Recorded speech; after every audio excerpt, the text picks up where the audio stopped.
China Marxists, Maoists are infiltrating even at the earliest childhood levels? Look, there are many examples, but I'll give you one of the most graphic, and that is there's a group in Chicago called the Erikson Foundation.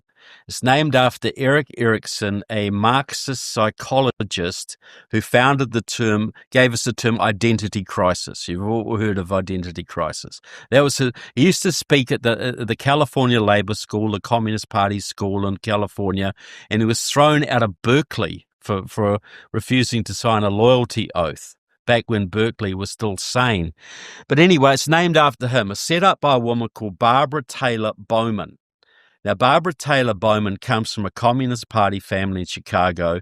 Her daughter is Valerie Jarrett, who was Barack Obama's, minder. Yes. And Obama gave Barbara Taylor Bowman an award for the work of the Erikson Foundation back in 2009, which was featured on the front page of the People's World, the Communist Party newspaper. But anyway, so the Erikson Foundation was set up to train early childhood educators, to train the people that train the early childhood educators. This was set up in the early 60s and trained hundreds of people to fan out and train others all around the country in these left-wing education techniques.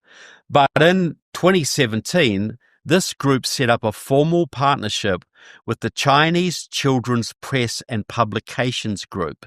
This is the official Chinese state body that publishes all of the elementary school and kindergarten materials for Chinese kids.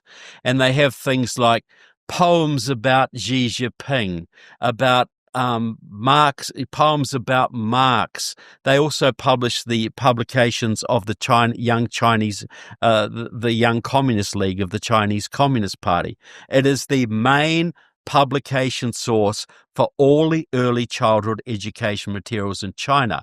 So this group, which is one of the very most influential in early childhood education in the country, formally partners with the Chinese Communist Party, and they share material, and they have delegations going between countries, learning about how they can learn from each other, how the Chinese can learn from America, and the Americans can learn from the Chinese. So your little granddaughter is probably learning from textbooks, learning from programs devised by the Chinese Communist Party's institution. And that's 3-year-olds we're talking about here, 4-year-olds.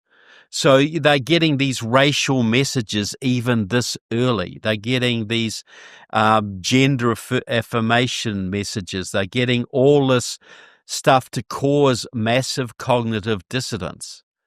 They're breaking down these kids' consciousness. It's not that they're teaching them, let's love Mao Zedong. Yeah. It's they're teaching them that there's 37 genders. They're teaching them that that the traditional values of their parents are meaningless and null and void. 25% of California high school kids are not quite sure of their gender. That is because of this kind of indoctrination. This is social scientists work on this stuff to indoctrinate our kids, to destroy our kids' conscience. Because you're not going to defend your country or charge the beaches at Normandy if you're not sure what gender you are, or you're looking around for a safe space when the bullets are flying, are you? When you haven't been to Boy Scouts and learned how to set up a campfire and how to be disciplined. This is a conscious program worked out by psychologists first in the Soviet Union and now in China to influence and soften the education of our children. And another board member of the Erikson Foundation was, of course, Bernardine Dawn, the famous weather underground terrorist who used to have Obama round to have dinner at her place 5 nights a week for about 6 years. Now, Bernardine Dawn at Northwestern University has set up an institution that has instituted lawsuits all across the nation to weaken school discipline, to make it impossible to expel unruly kids, to discipline children. She has led those. And now American discipline in high schools is virtually non-existent. And so kids can't learn.